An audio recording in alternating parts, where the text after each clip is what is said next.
Dennis Foster. I was born and raised, grew up in the Millette area, which is just south of Aberdeen, Aberdeen being our major retail center. Basically, the reason I got into this is I hunt myself all fall anyway. I have other business concerns, but I take the falls off. And probably the biggest reason is to watch the dogs work. And quite frankly, if I can bring people out here and show them our lifestyle, hunting the way we grew up, and I get to watch my dogs and make a living in the process of doing so, it's a win-win situation. And also on a personal note, there's a lot of quote-unquote game farm type operations where I don't think they portray our heritage quite as well. So literally we hunt out of old Suburbans, we hunt the way I grew up, and I want to relay that flavor to folks. You know, the true South Dakota lifestyle, and I think we succeeded in that. You know, the guys are walking away happy. Personally, I prefer the late season hunts. There's several reasons for that. One, it's a more relaxed atmosphere. Not near as many guys are out here. And quite frankly, the hunting is much better. There's a common misconception. The guys think, oh my God, you know, we're 3-4 weeks into season and a bunch of the birds have been shot off, or opportunities are less. It's actually quite the opposite. The opportunities are much higher. There's several reasons for that. Typically, our row crops are harvested, which condenses the birds into smaller areas. 2, our temperatures are cooling, which is also condensing the birds, slowly getting into heavier cover. And with that, we don't have to take these big, expansive walks. We can pick and choose areas of smaller cover.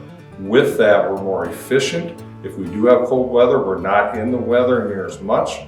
It's more of a run and gun scenario. And me personally is when we get the big explosive flushes, and literally it's like being at a concert. You can feel the wing beats as they come up, and to watch somebody's expression when they see that, and me too, it catches me. A lot of times my guys will stand there with a gun and they don't even shoot because they're busy just taking it all in. And to me, that's the biggest rush of it. One of the major reasons you're going to want to have dogs, and not just dogs, hopefully good dogs, is these birds are wild and they're wily, and they have adapted quite literally in my lifetime and become even a little bit tougher to hunt. The big thing is they don't want to fly. Flying is their last option. They want to run. So you need dogs that can track them through the field until we can finally pin them up against different kinds of cover or run them out of cover to pop them up. And then not only that, once we have the bird in the air, once we get it down, we've got to find it. And these birds will tuck under the tiniest little bit of cover. And as a human, we could walk around all day and not have any chance of finding them.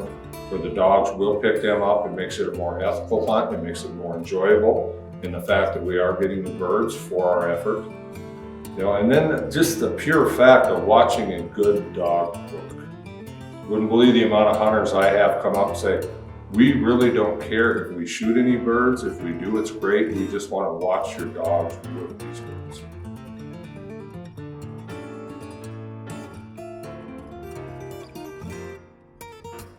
We're going to head out on a late season pheasant hunt, getting down towards the end of the year, which frankly is my favorite time of the year. Believe this or not, we've been praying for some cold and some snow. The crops are in. We've got about a foot of snow on the level, drifted deeper in places, obviously, about 15 degrees below zero. So with that, equipment becomes very key to success. These birds are jumpy. We have no room for air. A lot of that is what we personally wear to stay comfortable so we can actually be out there and perform ourselves all day. A couple of simple tips that people overlook, quite frankly, is footwear. Before season started, the folks at Red Wing got a hold of me, asked me what I'd like to have for some boots, and I told them I need something for early season, I need something for late season, but something light. They'd sent me some Vapor Treks, which I wore all through early season, lightly insulated, very light, comfortable, putting on a lot of miles chasing these scattered birds. Now the birds are grouped up tightly due to the cold and snow and the fact that our corn crop is, for the most part, harvested. Now we're quite cold and we're going through a lot of snow. And with that, typically heavy boots are, quite frankly, heavy. They're cumbersome, they're clumsy, and they tend to wear you out It's hard to get your footing, brace yourself for proper shot stance, so forth. But I tell you, these Ice Trek boots, I am just tickled pink with them. Been wearing them the last several days.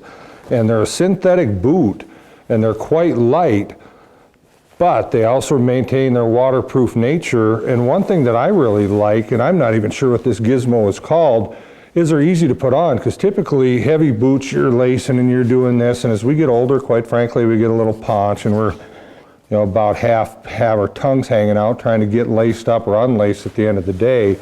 You simply just slip your foot into things. They go in that simple, and take this device and just twist her and get it to whatever comfort level you like. And quite frankly, it is that simple. Another thing that I found, I've been wearing these Columbia pants for a little more warmth and also protection in this snow as we get to pounding around through it, so it isn't sticking to us and we get in the vehicles and it's melting on us and we end up wet.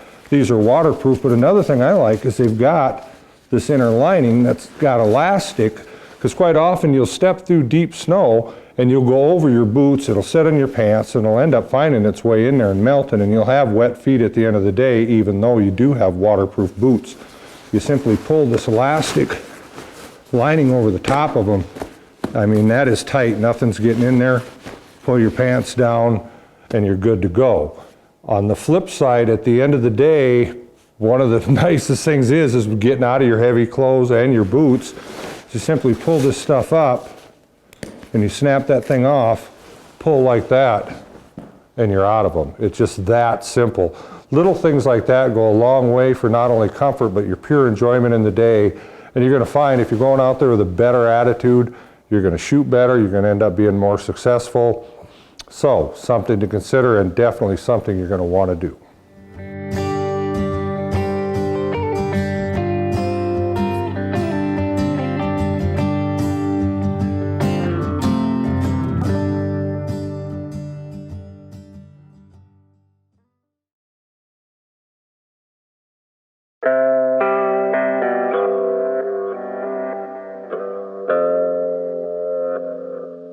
Well, we've just about got everything ready to run outside, throw on some heavy coats, go out in the cold weather, load the dogs up, and actually start hunting.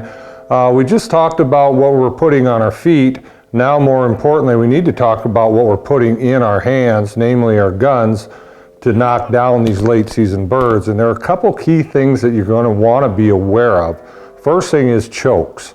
I run a modified in most cases, perhaps improved modified. We're going to want tighter patterns because we need to reach out and touch these birds and touch them very firmly at that. These birds are tough, they're wild, they do not like to die. You need to bring them down so they can be picked up quickly by the dog so they're not running off on you, spooking more birds, because these birds are flighty this time of year. They're going to be longer shots.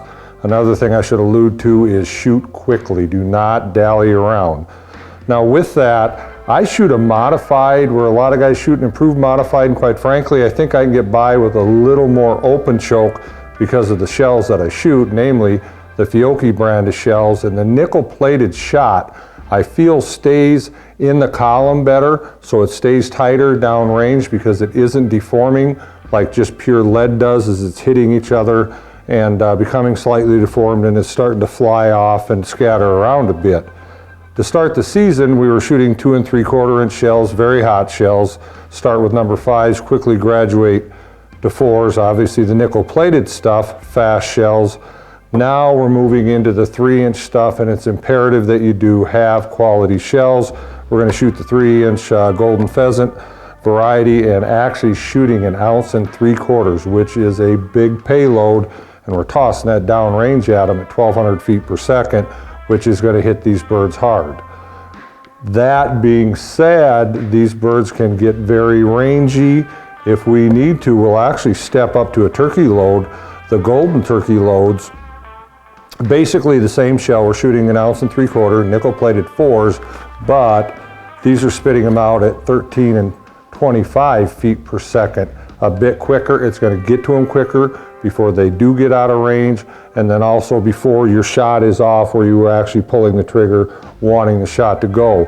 Another thing I should allude to too is if you are a quick shooter, We don't need big leads on these birds with fast shells. Basically put it on their nose, keep swinging, shoot instinctively, you'll do your best. I find the guys ask me, how much do you lead? I don't know. I shoot instinctively, the birds come down. The more you think, the more you're gonna goof up.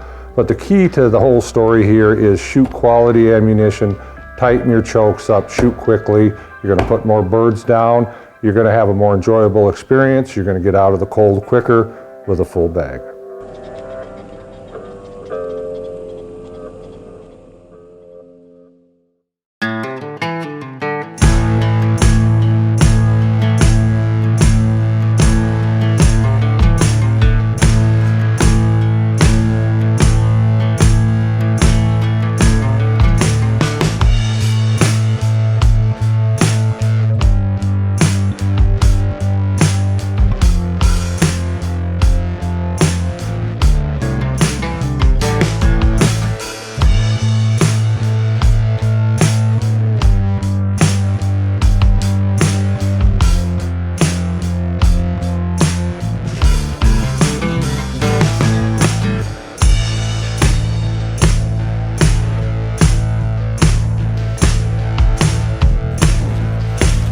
There's another one.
Hey folks, we're just taking a little break from the action here.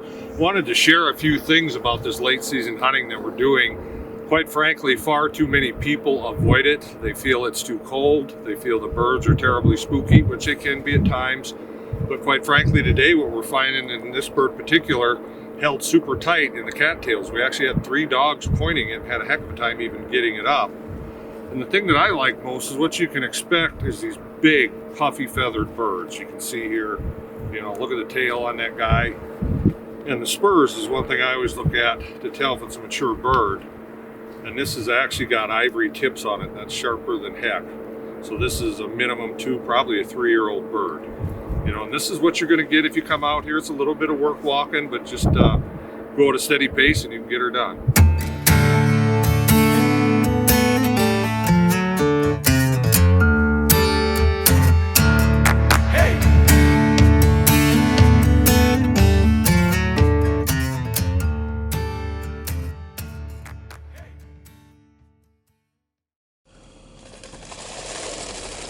There's a flush.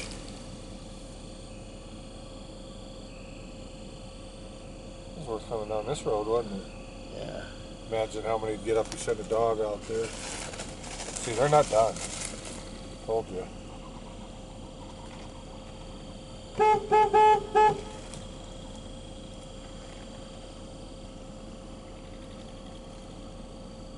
coming up behind us. Look at them all back there. There's as many or more back there on that edge.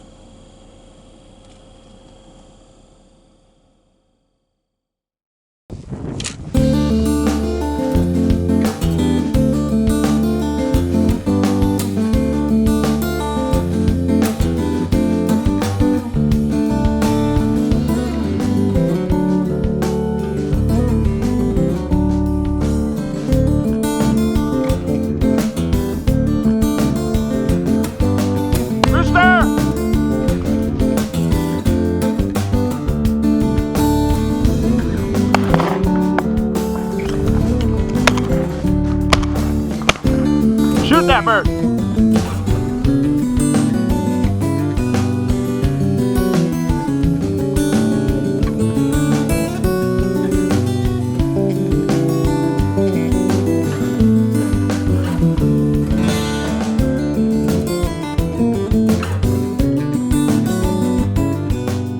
Hey folks, Dennis Foster here. We're wrapping up another successful season at Dakota Pheasant Guide. Got our last bird of the day here. Bella's still pretty excited, which I am as well. I gotta tell you folks, a lot of people aren't taking advantage of these late season hunts. They feel it's too cold, so forth. With the warm weather clothing that we have nowadays, it's really not too bad. Dress properly, get out there, you're moving around quite a bit. You're not gonna be that terribly cold. The biggest benefit is these birds are bunched up tightly. You're gonna get these big, beautiful, fully feathered, colored out birds, mature birds. And quite frankly, we have not seen another hunter in the last 3 days. And you're gonna find that. It's another great opportunity for those of you who wanna hunt public ground, because that's also largely untouched. I guarantee you I could drive around Spink County all afternoon, maybe see one group of hunters on any public land. So get yourself out here, take part in what we're so proud of.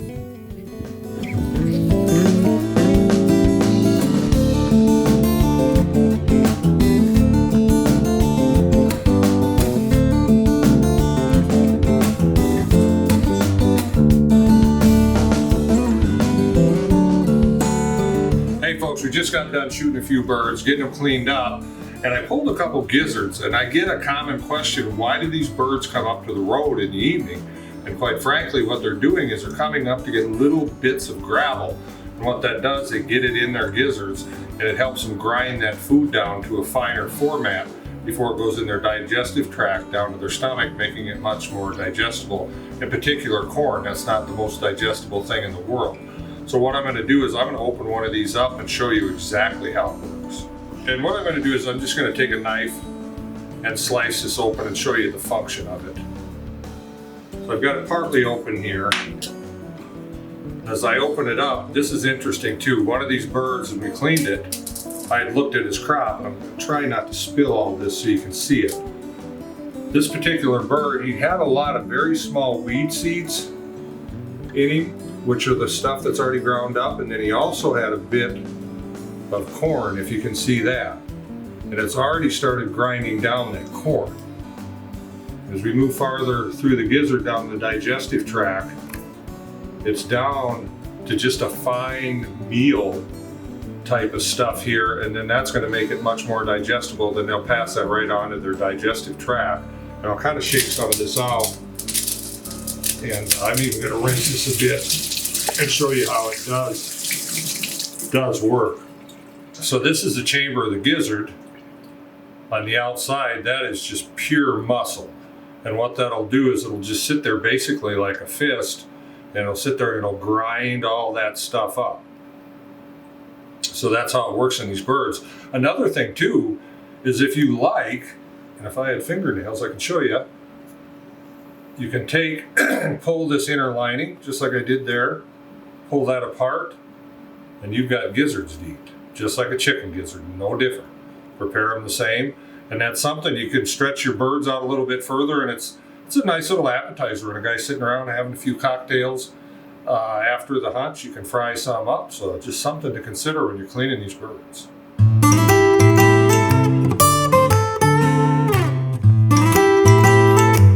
As fun as it is chasing these birds around, it's equally as enjoyable eating them, and we got kind of a way that we like to do it here. And what we'll do is we'll take the breasts, we'll hammer them out slightly with a meat hammer, soak them in buttermilk overnight, and there's kind of a two-part process to that. One, the hammering breaks up the fibers slightly, and also that buttermilk breaks them up. And as you can see, these were small pieces of breast, and they just end up puffing up when they hit that oil. It further breaks those fibers apart. And what we're doing for breading is we're taking them directly out of the buttermilk, dredging them back and forth in the flour, hitting them in buttermilk again, similar to an egg wash, and then put it in your favorite batter. And they're breading.